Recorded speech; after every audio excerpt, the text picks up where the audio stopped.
Well, as you can see by the leaves, we're well into autumn now. Well, I thought I was probably going to be told to catch one decent species today, but this challenge is quite interesting. I've got to catch 10 different species. Not only that, 10 different baits as well. One species on each bait. Okay, so we've got a lovely little pleasure lake down there, so I know it's got mixed species in.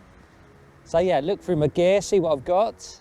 10 hours, 10 fish, and 10 different baits. Here we go.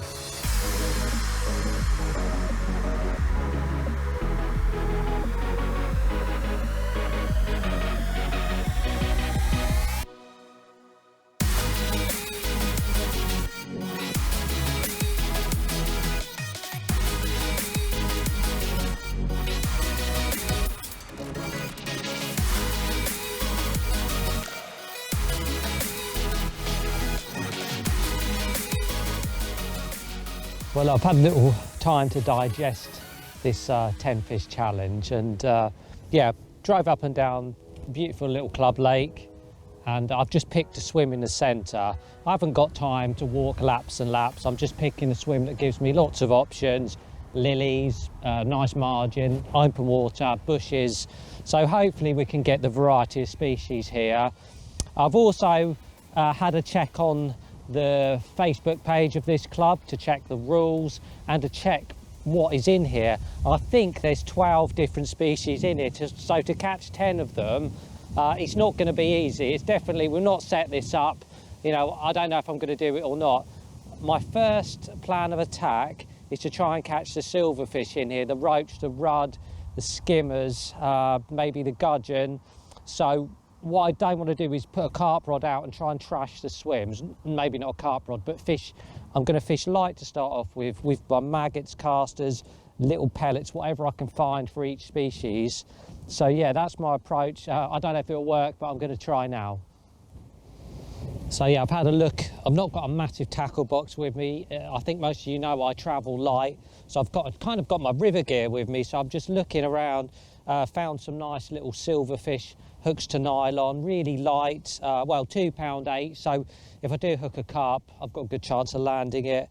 And I'm just, yeah, I'm scaling down because like I said, I'm trying to catch a sort of smaller silver species first. I'm going to plumb the depth. I would imagine it's, you know, there's a bit of good water in this margin. So I've just slipped on a hook, and I'm now going to just put a few little kind of smaller shot down the line, because I want to, you know, we're in autumn. I don't think I'll be fishing high up in the water. I can always change quickly. I've put on like a waggler adapter here, so this can just be moved up and down again to save lots of time. So I might want to fish high in the water, I might want to fish dead depth or just over depth, and this allows me to do that quickly. It also allows me to change the float very quickly, so I could put a lighter float on, a heavier float if I want to go further. So it's all about speed. You don't need a lot of tackle, but what you need is tackle that you can adapt quickly. Right, let's put some shot on.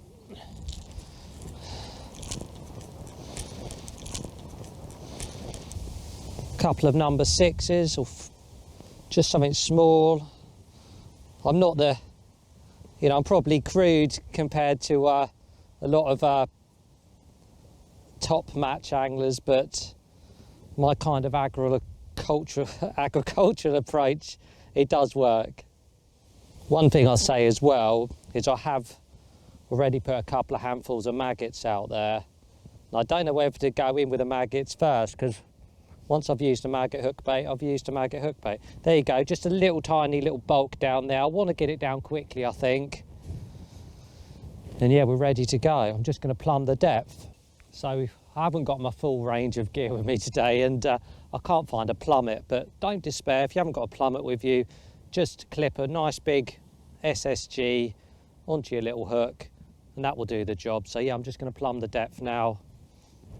So yeah, I might be fishing further out or even closer in today, but I'm just trying to pick about a rod length out. You can see there, I'm over depth there, so I just need to change that. Just a couple of inches. Same spot.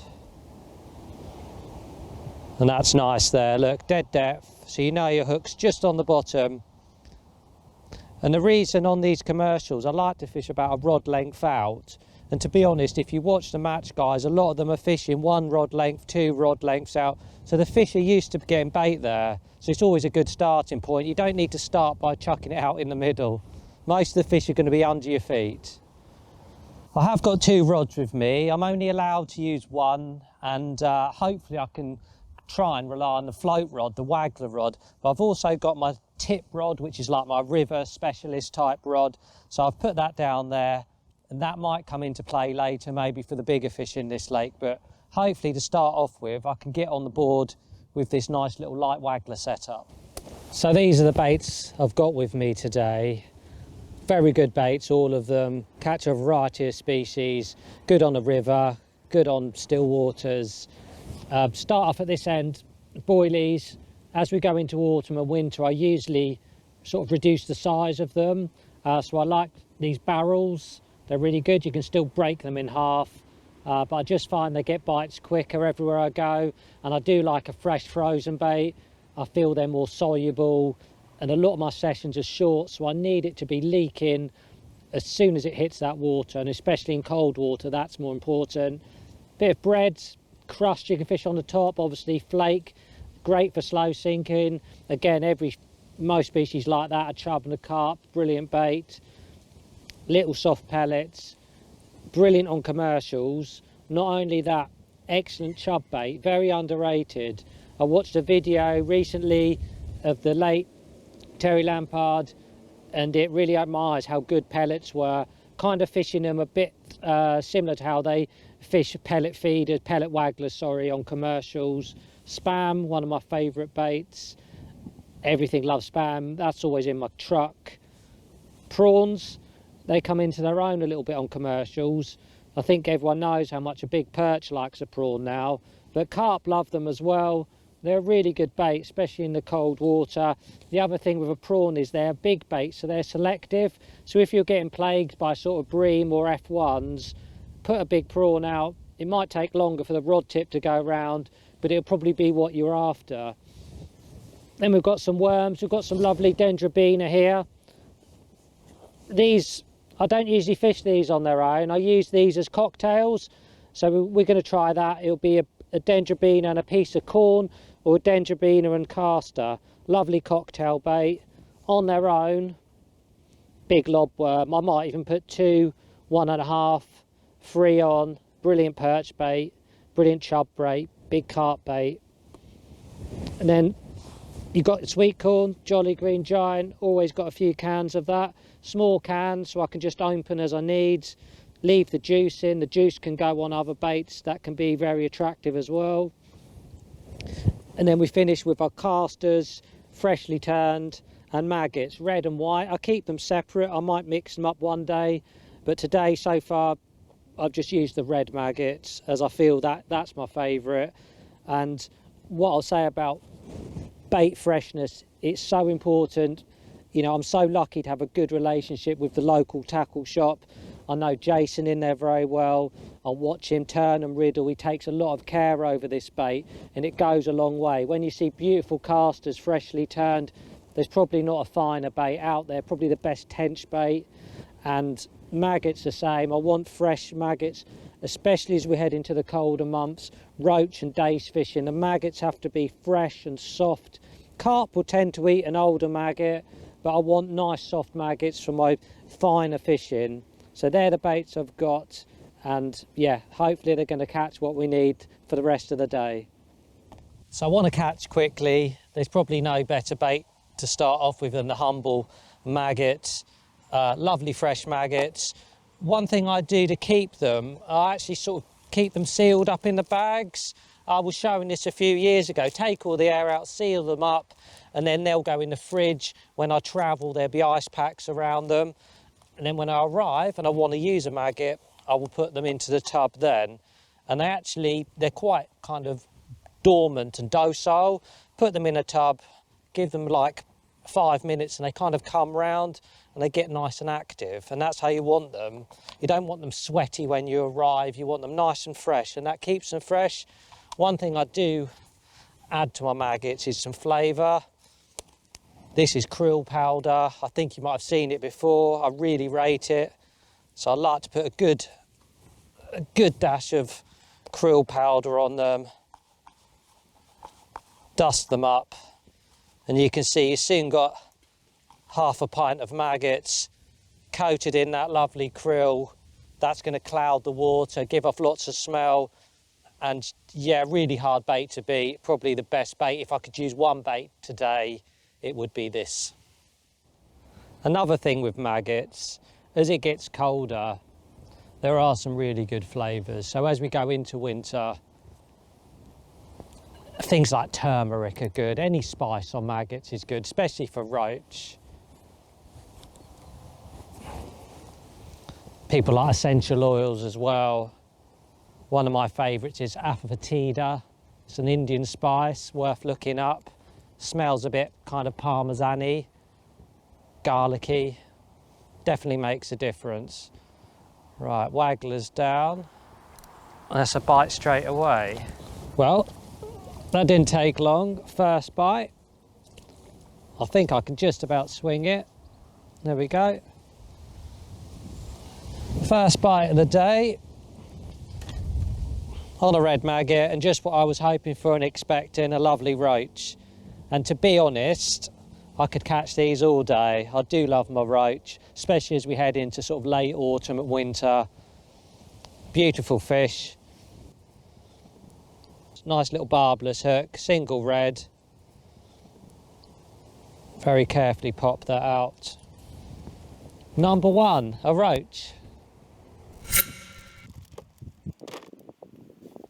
So one of the best baits out there for many species, casters, fresh casters, freshly turned as well in a good tackle shop. That's important. They need to be sealed tight in a bag, kept cool in a fridge. They'll keep for several days like that. They do not like light. The minute they get light, they'll start to turn. So you need to look after them. It's not difficult. Sealed up in the dark, in the cold. Not going to put all of them out. I'm going to seal these back up, put them back on the ice and back into the dark. They might be used later on this week, maybe, if I get out. One thing with casters is you don't want them floating. Obviously, if they float, they can drift and take the fish away. So something I've done since my little match days as a junior, just put some water on them just to keep them. And the floating ones I'll just ping off. There's not many floating ones in there, to be fair. They're so fresh. And yeah, let's put a handful out and see what we can catch on a caster. I bet it won't take long on these. These look really good. Hooking a caster several different ways. If it's really cold and the bites are finicky, I'd probably have a size 20 on and I'd bury the hook inside it. But today on these commercials, it's quite mild.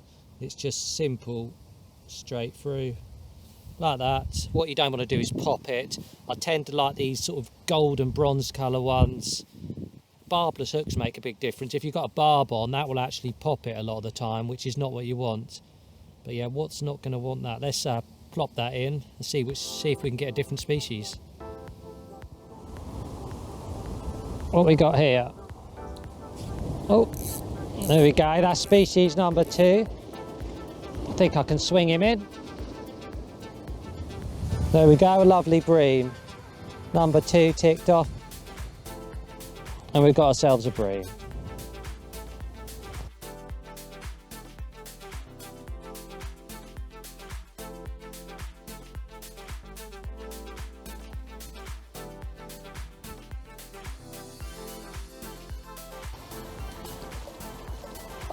Well, this is one of my favourite little species, and this is one we needed on a small piece of Dendrobina. A beautiful little gudgeon. Who doesn't love a gudgeon? I do. I used to catch them as a kid, and I still love catching them. Such pretty little fish. And I was worried I wasn't going to get one, actually, because I don't think they're really abundant in this lake.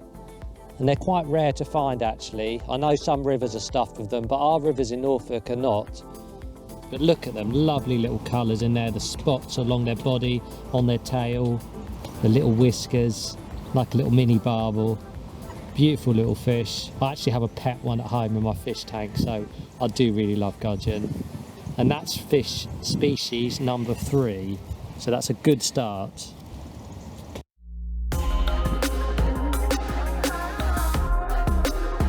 Well, it's competition time. I have some nice little goodies to give away here. Some of the end terminal tackle that I use from Fox, along with a all-round angler cap. In the comments below, if you can tell me what is the name of the 7th different species I catch on the day, I will pick one lucky winner at random. You must be a subscriber to the channel, please, to take part. Anyway, please keep watching, and I hope you enjoy the rest of the show. Well, I've just noticed a few fish rolling on the top, and I'm not sure what they are, to be honest, so I'm just going to quickly slip a bigger hook on, only a size 12, and I'm going to try a piece of bread and just fish that shallow in the water. I've got my suspicions what they might be, but I don't want to speak too soon.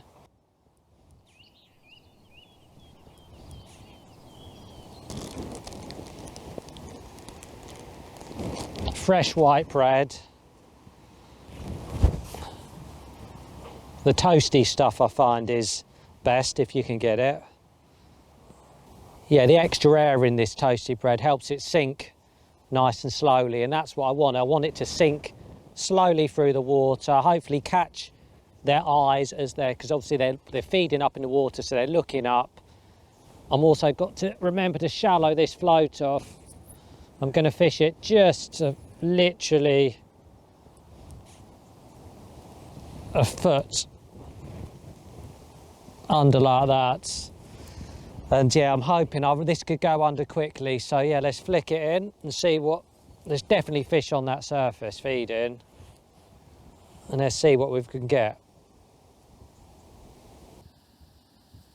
Yep, straight away. I think that bread it taken the bread, it hadn't even got down, and that is, I'm chuffed with that. That's species number 4. That is definitely a rudd. Look at that, no mistaking. Well, I thought it could be rudd feeding up in the water because they didn't look like carp. And to get this one, just a quick change of tactics, and you can see that's a beautiful rudd. You can see its bottom lip is well overhung. Beautiful blood red fins. They go a little bit paler in the summer, in the winter, sorry. As the water cools off, they lose their gold a little bit, and in murky commercials, they're not going to look like, you know, they're fresh out of a clear river, but still, that's a beautiful rudd. And that is species number 4. So we're getting through the silver species. What I'm thinking if I've caught bream, roach and rudd, then there must be hybrids in here, and that would really help. If I could get a hybrid, I think I'm in chance of doing this challenge. So I'm going to fish on a little bit with the finer gear. If I don't catch one, I'll change. I can always come back. But that's a rudd. Let's slip her back. Well, just put the tip rod out. We actually made a cup of tea. I was getting a little bit that time of day, couple of hours. All I done, real simple. This is a good fish. Look at this go. All I did, rather, was quickly got a piece of my favourite spam out, a little running rig, side hooked it, chucked it out, and tip's just gone round. Not straight away, I think I'm halfway through my tea, but yeah, lovely. Lovely to see that tip that just nodded. And to be fair, like, these barbel rods are absolutely brilliant all-round rods. I use it for so many different species, so it was luckily I had it in the car, and we were float fishing, and to be fair, it just went a bit dead. We had like a little gust of wind come along, and I just thought Yeah, let's just get the tip rod out, and that's paid off, hopefully, if I can land it. Don't know what it is, but it's definitely a species we haven't had. It's obviously a carp, but I don't know what species of carp it is, because I think we've got 4 species in here. See that lovely tip? Let that do the work. Try not to let it do me in these pads. I kind of want to see what it is. Well, I'm excited here because I've just seen it, and I've been told there's a few in here, but not many. And I've just seen it on, I think it's a ghost carp. I really don't want to lose this one, because if I'm going to get this challenge, if I'm going to do it, I know it's going to, I need a ghost carp, I know. Please don't come off. Yes, come on, don't come off. Don't come off. Oh, don't fall in, Rich. I was nice and calm until I saw it. Get out of the pads.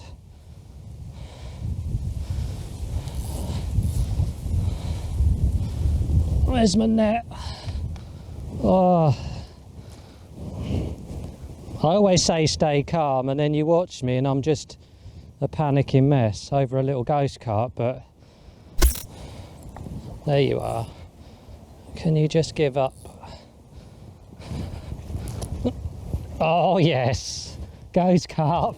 That is number 5, and that is a hard one out of here. I've done my homework. I knew they were in here, but not many. To get a ghost carp, the first carp species, I was really pleased. It's game on now. I might be able to do this. Oh, I don't think I've ever been so pleased with a ghostie. Yeah, simple rig, just a little running rig. You can't, the lead's down the line, tiny little bomb. Got size 8 or 6 hook. Like I say, tore a little chunk of the spam out, flicked it out, and a ghost carp, and that is a big result on here. Beautiful fish. I kind of see them a lot in koi ponds, and that would look lovely in a koi pond. Look at the metallic back on that. Just try and hold it up. I can't believe how hard it fought, actually. We've got sunshine now. There you go. Perfect condition ghost carp. I now need a common carp, and obviously a mirror carp, and an F1 would be nice, and I'm going to be getting somewhere near the total. This is number 5. 5 different species. We're up to like lunchtime, so time's on my side, but you know how quick time can disappear when you're chasing a target. Beautiful fish. Well, let's return him. The sun's come out. Hopefully more species on the menu. Beautiful fish. Well, I got excited then. I've just tried little cocktail bait, worm and caster. I'm trying to get a hybrid, and I thought I'd done it, but that's not a hybrid. That's a proper bream, a little skimmer. So yeah, I'm going to keep persevering. I might have to plough through a few different repeat species now, but hopefully that hybrid's going to come along. Anyway, beautiful one. Let's keep plugging away. Well, the sun's just going behind the trees as we head into the afternoon, and I'm going to keep with this tip rod, change a bait, big juicy lobworm. I'm hoping for a big perch or another carp species on this bait, so I'm going to flick it out the tip rod, just out into the open water, no bait around it, and I can just tweak it back if I think I need to. But let's see. Let's see if this can bring us a bite. Well, that lobworm didn't take long to go, so I'll see if I can get this fish out of the lilies. Here it is. I don't know what it is yet. I'm guessing a carp. Let's hope it's one. A common or a mirror would be nice. Fighting hard again. Haven't seen it yet. Yeah, lobworm. Oh, it's a little common, so this will, yeah, we need this one. Lobworms always get me out of trouble.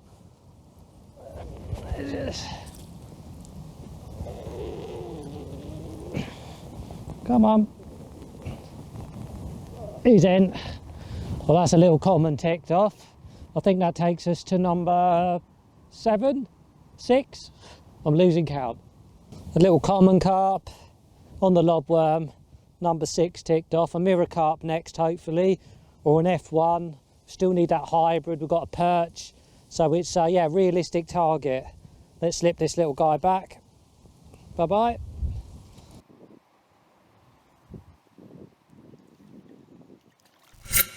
So the wind's just dropped, and I think I'm going to get the waggler rod back out. I spoke to a match angler who was opposite me, and he said, yeah, there's roach bream hybrids in it, and he said they're quite a good size actually. So hopefully a cocktail bait will be perfect for them. Dendrobina and a caster together. I've been baiting with some chopped worm and caster as well, and some of the leftover maggots. So I'm hoping that that fish, I've got it on dead depth, and I'm probably going to get a few nuisance fish, but hopefully we'll get that hybrid we need to make it number 7. Yep. What we got here? Hang on a minute. This is what we need, I think. That's not a roach.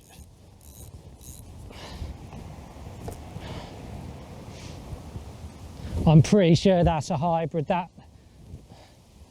Yeah, it doesn't look like a proper roach. I think that's a bream roach hybrid. We'll have a closer look, but yeah, I'm sure that is what we needed. Number 7, hopefully, on the cocktail bait. Wow.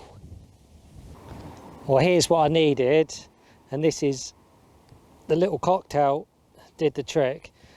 And there's no way that is a proper roach. That is definitely a hybrid. Even the guy come over and said, yeah, and I can tell it is. You can see it's a lot deeper than a normal roach. This fin as well, it's got sort of, I can't really show you, but it's slightly longer. But yeah, that is a bream roach hybrid all day long, and that is species number 7. Perseverance paid off.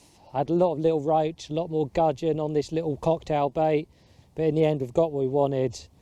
You know, a weird fish, but yeah, it's a hybrid, a bream cross a roach, and that's number 7, and I'm on target now, I think, with about 3 hours to go.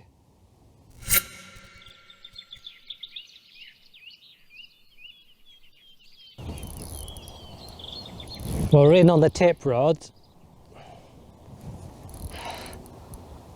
I actually put a prawn on and chucked it out in the middle because that's where I've seen most movement, and the tip's just slammed round. It's clearly a carp, but it looks like I can't believe it. I think it's another ghosty. They're supposed to be rare in here, and yeah, that looks like another ghosty. So yeah, not quite what we wanted, but still a nice fish. I don't mind wading through carp in the nast. I think we've got about 3 hours left, so 3 fish in 3 hours. If I can keep the action coming, I think we can do it. I was just about to set up the waggler rod again and try and catch one of these F1s, which, yeah, that's a ghosty. Well,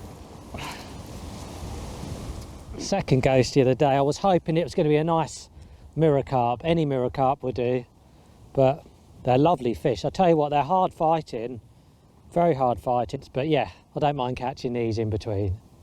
Let's slip her back. Well, let's see if these F1 pellets can catch me an F1. I think we'll go for 2. They're lovely to hook. They do look good, look at that. Let's plop them out under the waggler.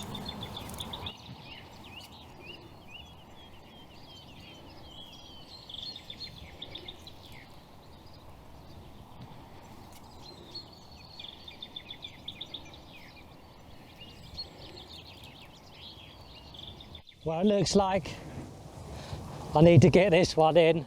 It looks like those little pellets have done the job, and this is in the net, and that is an F1 if I'm not mistaken, and that is number 8. 2 more to go that, you know, I should do now, but I won't, not until they're in the net. But let's have a look. This is an F1. To be honest, I thought it'd be the first fish we catch, And I think it was just changing bait. They obviously wanted one of them specialist design pellets. So pleased to have them with me. So yeah, let's have a look at this fish. Well, I don't think I've ever been so happy to catch an F1. Not my favourite species, but they're really popular in these match lakes. They feed all winter and they fight hard, but they don't get too big, so they don't smash these guys up. They're always a bit of a pain when you're targeting big perch, but there you go, an F1, species number 8. Really happy. Took one of them little ringers pellets, so luckily I had those with me. 2 hours to go. See if we can get 2 more. So I'm going to try a prawn. I like my prawns cooked, and I hook them. I've tried lots of ways of hooking them. I like it nice and simple, just through the back, like a horseshoe.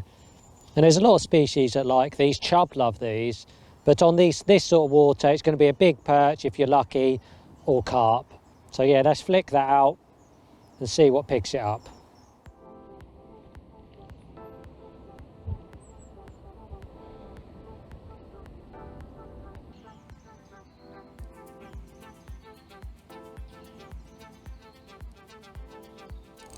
Yep, we're in. There we go. Oh yeah, I can see its stripes. This is the perch we've been after. Yes. Let's have a look at this one. It was a cracking bite. There's a lovely commercial perch. So that's species number 9. I've now got half an hour left and I'm down to my last bait, which is boilie, so a good bait. We need a mirror carp. Don't know if I'm going to do it because I think we've had 9 or 10 carp now and not a mirror, so but I'll see if I can get another couple of bites. But there you go, there's a perch. Pretty happy to get one, and yeah, I'm going to get busy now, see if I can winkle out that carp. So I'm going to start, half an hour to go, start just putting a few boilies out there, let's hope. Just little and often. Oh. Right, we're in again. On the boilie, it's a carp. To be fair, I think this is going to have to be the last one because the light's going. The carp are rolling. It's probably activity now, but let's see what it is. I bet my house it's a common carp or a ghosty, but you never know.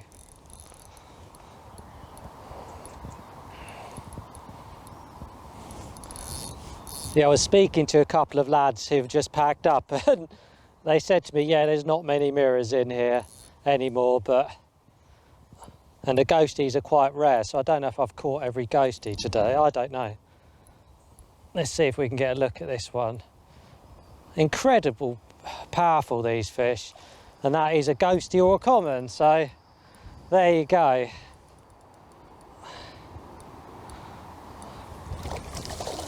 I would imagine there's been a good explosion of ghost carp in here in the last couple of years because they're in good condition. They're young fish, fighting fit. There we go. Well, I caught on the boilie, didn't take long actually. Fired in a few over the top, and I think we're going to end on a ghostie. Let's have a look. Well, I saved probably one of my favourite baits to last, the boilie, hoping it'd produce that lovely scaly mirror carp, but alas, a little hard fighting ghostie. So yeah, challenge failed, I suppose. It's funny, isn't it, on a mirror carp? But there you go, there probably isn't that many in here, I don't know, but today I haven't caught one. I must have had a 10 or a dozen carp, so I'm not complaining. It's been great fun. And actually, it's funny, when I got that challenge this morning, I wasn't too excited. I don't know if you could see, probably worried, but it's been great fun. So maybe when you're out with your mate at the weekend, maybe set yourself little targets, little challenges. It's made me concentrate and focus and have a great day. And we've caught some lovely fish. Lovely to end on this one. Well, peg 13, unlucky for some. I'll see you on the next one.